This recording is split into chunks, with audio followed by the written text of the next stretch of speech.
ॐ अज्ञानतिमिरन्धस्य ज्ञानाञ्जनशलाखया चक्षुरुन्मिलितं येन तस्मै श्रीगुरुवे नमः।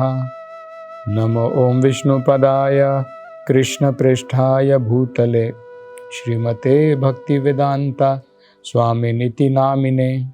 नमस्ते सरस्वती देवे गौरवाणी प्रचारिणे निर्विशेषशून्यवादी पाश्चात्य देशतारिणे। जय श्री कृष्ण चैतन्य प्रभु नित्यानंदा श्री अद्वैत गदाधर श्रीवासादि गौर भक्तवृंदा। हरे कृष्णा कृष्ण कृष्णा हरे हरे, हरे राम राम राम हरे हरे। हरे कृष्णा। तो अब आगे ये जो प्रोफेशनल रिसाइटर थे, व्यावसायिक उच्चारण जो करने वाले थे, वो आगे कहते हैं कि हे महाराज पृथु, आप स्वयं भगवान विष्णु के शक्त्यावेशा अवतार हैं। इसलिए बड़े बड़े देवतागण जैसे ब्रह्मा शिवा, ये भी भली भांति आपकी महिमाओं का, आपके गुणों का वर्णन नहीं कर पाते हैं पूर्ण रूप से। तो भला हम आपके गुणों का वर्णन किस प्रकार से कर सकते हैं? हम जो वर्णन कर रहे हैं वो बड़ा ही इनसिग्निफिकेंट, तुच्छ मात्र है। तो ये भी बड़ा महत्वपूर्ण विषय है, क्योंकि महाराज पृथु ने कहा था कि मेरे अंदर में अभी वो गुण प्रकट नहीं हुए हैं, तो तुम्हें इस प्रकार से मेरे गुणों का वर्णन नहीं करना चाहिए। लेकिन यहाँ पर ये उच्चारण जो कर रहे हैं वो कह रहे हैं कि आप कोई आम साधारण व्यक्ति नहीं हैं। आप अपनी माया के द्वारा, अपनी माया के द्वारा आपने इस भौतिक संसार में अवतार लिया है। आप भगवान विष्णु के साक्षात शक्त्यावेशा अवतार हैं। तो साधारण व्यक्ति, उसके अंदर में गुण प्रकट है नहीं है वो अलग बात है, लेकिन जो साक्षात के भगवान के अवतार हैं, उन्होंने अभी अगर गुण प्रकट भी नहीं किए हैं, लेकिन फिर भी उनके अंदर में वो गुण हैं। हमें गुण अर्जित करने पड़ते हैं, लेकिन भगवान के अंदर में वो गुण है। और कई बार ये जो निर्विशेषवादी लोग होते हैं, वो इस शब्द का जो यहाँ पर प्रयोग किया है माया, वो इसका गलत प्रयोग करते हैं, इसका गलत अर्थ बताते हैं। वो कहते हैं देखो भागवत में दिया है कि भगवान ने जब अवतार लिया वो माया, मतलब वो भी अवतार माया के अधीन है। तो इन अज्ञानियों को ये ज्ञात नहीं है कि भगवान की दो प्रकार की माया होती है। एक योग माया या आत्म माया कहते हैं, जो भगवान की अंतरंगा शक्ति है, जिसके द्वारा भगवान इस भौतिक संसार में अवतार लेते हैं। वो आत्म माया या योग माया कहलाती है।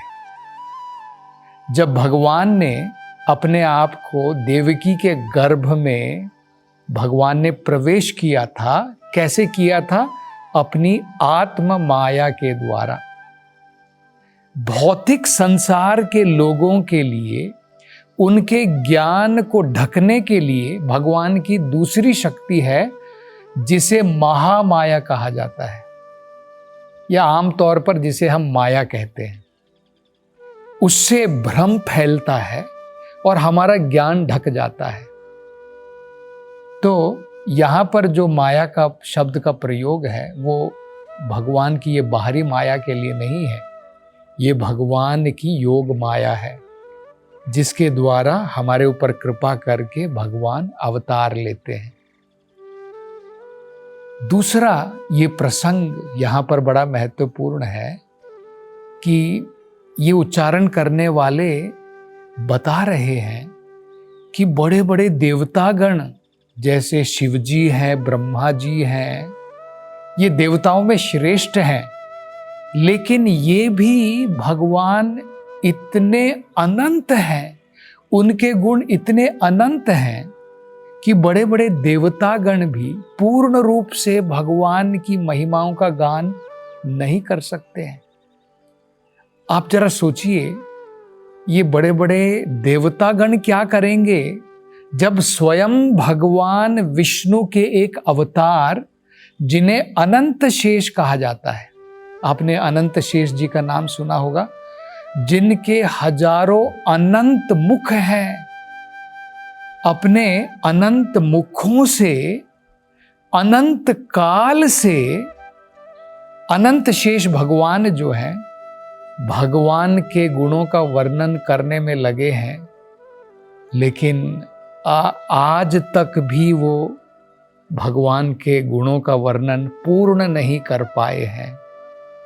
तो जब स्वयं अनंत देव भगवान के अनंत गुणों का वर्णन पूर्ण रूप से नहीं कर सकते हैं, तो भला शिव जी और देवतागण वो कहाँ से पूर्ण रूप से कर पाएंगे? और ये उच्चारण करने वाले कह रहे हैं हम लोग कहाँ से करेंगे? तो ये भी समझना महत्वपूर्ण है।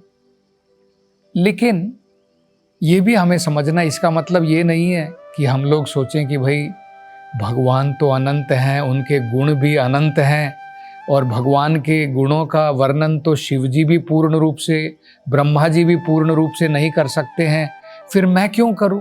मैं कैसे भगवान के गुणगान का वर्णन कर सकता हूं?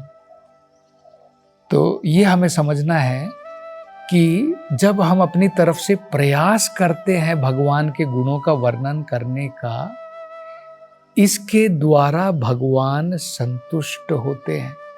हम पूर्ण रूप से भगवान का वर्णन नहीं कर सकते हैं, लेकिन इस प्रयास के द्वारा भगवान प्रसन्न होते हैं, संतुष्ट होते हैं। और भगवान अगर चाहेंगे तो हमें बुद्धि प्रदान करेंगे, जिसके द्वारा हम भगवान के गुणों का वर्णन कर पाएंगे। अगर आपने पहले सुना है तो हमने इसके बारे में पहले भी चर्चा की थी। ध्रुव महाराज ने जब भगवान के साक्षात दर्शन किए थे तो उनकी समझ में नहीं आ रहा था, उनको वो अनुभव नहीं था कि मैं भगवान के गुणों का वर्णन क्या करूं, भगवान की स्तुति कैसे करूं। तो जब इस प्रकार से वो विडंबना में थे, तब तुरंत भगवान ने जो है अपना आशीर्वाद, अपना शंख जो है आशीर्वाद के रूप में उनके सर के ऊपर रखा, और तुरंत जो है भगवान की कृपा के कारण बड़ी सुंदर प्रार्थनाएं, स्तुति ध्रुव महाराज ने भगवान से की। तो अगर भगवान चाहेंगे तो हम भी भगवान की स्तुति कर पाएंगे।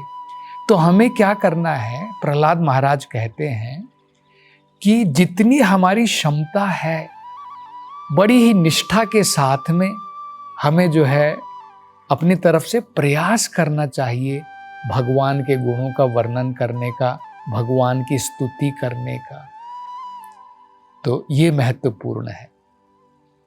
अब आगे देखिए, ये भी हम लोग सोच सकते हैं कि भाई हम तो कहाँ से भगवान की स्तुति करेंगे, हमें तो ज्ञान ही नहीं है भगवान की स्तुति क्या है, भगवान के गुण क्या है। तब अब ये जो उच्चारण करने वाले हैं ये एक और तरीका बताते हैं। ये कहते हैं कि हे महाराज पृथु,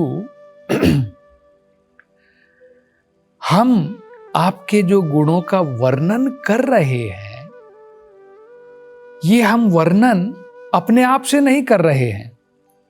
जैसा हमें महान संत गणों ने, इन महान साधुओं ने, इन महात्माओं ने जो आत्म साक्षात्कार करके जो शास्त्रों में आपके गुणगान दिए हैं और जैसा उन्होंने हमें निर्देश दिए हैं, हम उसी प्रकार से आपके गुणों का वर्णन कर रहे हैं। फिर भी हम जो वर्णन कर रहे हैं वो कुछ भी नहीं है, वो बिल्कुल तुच्छ है, क्योंकि आप तो अनंत हैं। तो ये प्रसंग भी बड़ा महत्वपूर्ण है, क्योंकि अगर हमें ये भी पता नहीं है कि भाई हम भी सोच सकते हैं इसी प्रकार से कि मैं भगवान के गुणों का वर्णन क्या करूं, मुझे भगवान के बारे में तो कुछ पता ही नहीं है। तो सबसे सरल तरीका है कि जैसे भगवान की महिमाओं का गान, जैसे भगवान के गुणों का वर्णन महात्माओं ने किया है, उनका अनुसरण करके जिस प्रकार से उन्होंने किया है, जैसे उदाहरण के तौर पर अगर हम भगवद गीता में भगवान अपने बारे में बता रहे हैं, अगर हम भगवद गीता प्रमाणिक जगह से समझते हैं गुरु परंपरा के आधार पर, और हम लोगों को उसके बारे में बताते हैं, तो वो सबसे बढ़िया तरीका है भगवान के गुणगान करने का। हमें अपने मन पर कि जो है मनों के विचार के द्वारा कि भगवान में ये गुण है वो गुण है, वो जरूरत ही नहीं पड़ेगी। तो जैसे महान संतों ने दिया है, जैसे महात्माओं ने दिया है, जो आचार्य गण हैं, जो हमारे प्रमाणिक गुरु हैं, जैसे शास्त्रों में दिया है, जैसे भगवत गीता भागवत में, जैसे महान भक्तों ने भगवान का गुणगान किया है, जैसे उदाहरण के तौर पर ध्रुव महाराज ने भगवान के गुणों का वर्णन किया है, कुंती महारानी ने अनेकों प्रकार की प्रार्थनाएं स्तुति की है, तो ये तो हम लोग कर सकते हैं। हो सकता है कि अपने मन के द्वारा हमें लिमिटेशन लगे कि भाई मुझे तो पता नहीं है कि भगवान के गुणों का वर्णन कैसे करना है, लेकिन कम से कम इस प्रकार से तो कर सकते हैं। और दूसरा हमें ये भी समझना है, भगवान के गुणगान करने में ये जो बड़े बड़े शब्दों का हम लोग प्रयोग करते हैं, मान लीजिए कोई व्यक्ति है, उसने बड़ी किताब लिखी है, अनेकों प्रकार के श्लोक लिखे हैं, अनेकों प्रकार के गाने लिखे हैं, कविताएं लिखी हैं भगवान के गुणगान करने में, लेकिन उसके मन में भगवान के प्रति भक्ति ही नहीं है, प्रेम ही नहीं है, तो भगवान उन सूखे वचनों के द्वारा, बड़े बड़े कविताओं के द्वारा, बड़े बड़े श्लोकों के द्वारा भगवान प्रसन्न नहीं होंगे। लेकिन भक्ति भाव के द्वारा अगर हम कुछ चंद शब्दों में भी, थोड़े से शब्दों में भी, लेकिन प्रेम के साथ, भक्ति के साथ अगर हम भगवान के गुणगान का प्रयास भी करते हैं, भगवान उससे प्रसन्न होते हैं। क्योंकि भगवान जो है विद्वान ग्राही नहीं है। भगवान ये नहीं देखते हैं कि ये मेरा कितने विद्वान के रूप में बड़े बड़े श्लोकों के द्वारा मेरी जो है गुणों का वर्णन कर रहा है। भगवान भक्ति भाव को देखते हैं, ये हमें समझना है। तो भक्ति भाव के साथ हम बढ़िया उत्तम श्लोकों के साथ भगवान की जो है गुणों का वर्णन कर सकते हैं। आपने देखा होगा लोग बड़ी बड़ी किताबें लिखते हैं, लेकिन अगर उसमें भक्ति भाव नहीं है तो वो वेस्ट है, उसका कुछ फायदा नहीं है। लेकिन कुछ ही चंद शब्दों में भी हम भगवान को संतुष्ट कर सकते हैं भक्ति भाव प्रेम के द्वारा। तो ये हम देख सकते हैं कि दुर्योधन ने जब भगवान को आमंत्रण दिया था अपने राजमहल में आने के लिए, तो भगवान ने जो है दुर्योधन, क्योंकि उसके मन में भक्ति की भावना नहीं थी, भगवान के प्रति प्रेम नहीं था, तो भगवान ने उसका बड़ा बड़ा जो उसने भगवान को जो है आमंत्रण दे करके भगवान को भोग लगाना चाहते थे, भगवान ने वो स्वीकार नहीं किया। लेकिन महात्मा विदुर के घर पर भगवान ने जो है आमंत्रण स्वीकार किया। भगवान ने सुदामा ब्राह्मण के घर पर, या जब सुदामा ब्राह्मण उनके भगवान के राजमहल में आए थे द्वारका में, कुछ अपने साथ में फ्लैट राइस जिसे बोलते हैं, चिवड़ा, वो मात्र लेकर के आए थे और भगवान ने जो है बड़े ही प्रेम के साथ में उनके हाथ से लेकर के वो ग्रहण किया था। तो भगवान जो है भावग्राही है, ये हमें समझना है। जो भी हम भगवान को अर्पण करते हैं बहुत ही भक्ति भावना के साथ में, प्रेम के साथ में अगर हम अर्पण करेंगे, भगवान जरूर स्वीकार करेंगे। एक छोटा बच्चा है, वो टूटी फूटी भाषा में भी प्रेम के साथ में अगर अपने माता पिता को पुकारता है तो माता पिता जो है तृप्त हो जाते हैं, संतुष्ट हो जाते हैं, और उनको जो है कोई बड़ी पोएट्री की जरूरत नहीं है अगर उसमें प्रेम और भक्ति भावना नहीं है। तो ये भी बड़ा महत्वपूर्ण जो है प्रसंग हम समझ सकते हैं। आगे अभी उच्चारण करने वाले बड़ी सुंदर उनके राजा के रूप में जो अनेकों प्रकार के उनके अंदर में गुण हैं, किस प्रकार से वो अपनी प्रजा की रक्षा करेंगे, किस प्रकार से वो धर्म की रक्षा करेंगे। अब इन गुणों का वर्णन जैसे महात्माओं ने उनको बताया था कि महाराज पृथु कोई साधारण नहीं है, ये अब अवतार लेने के बाद में किस प्रकार से प्रजा को सुखी रखेंगे, किस प्रकार से उनका राज्य राम राज्य की भांति होगा, जिसमें सारी प्रजा जो है बिल्कुल सुख और समृद्धि के साथ में रहेगी। अब ये जो है इन गुणों का वर्णन प्रारंभ करेंगे और बड़े ही महत्वपूर्ण जो है वो गुणगान करेंगे, जिसकी चर्चा हम अगली कथा में करेंगे। हरे कृष्णा।